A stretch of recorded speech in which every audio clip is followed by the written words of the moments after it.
Bir ayol bor edi, mayit ayollarni yuvaradi. Kunlarda birda bir mayit ayolni yuvayotganida bu yuvuvchi ayolning qo'li yopishib qoldi mayitaga.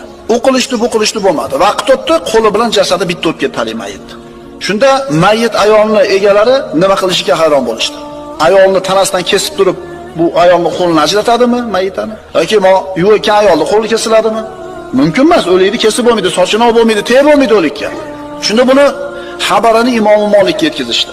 Imom Molik buni eshitdi-da 80 darra uringlar deb hukm chiqarib berdi. Haligi yuvuvchi ayol. Shu turgan holatida bu yuvuvchi ayolni 80 darra urishdi. 80-darra tushganida qo'li mayitning tanasidan chiqib ketdi. Bu yuvuvchi ayol mayit bo'lib yotgan ayolni zinoda qalbi bilan ayblab qo'ygan edi. Bu zinokor deb qo'ydi. Qatida birodar qalbi bilan g'iybat qilgani uchun javobgar bo'ladigan bo'lsa, tili bilan g'iybat qilsa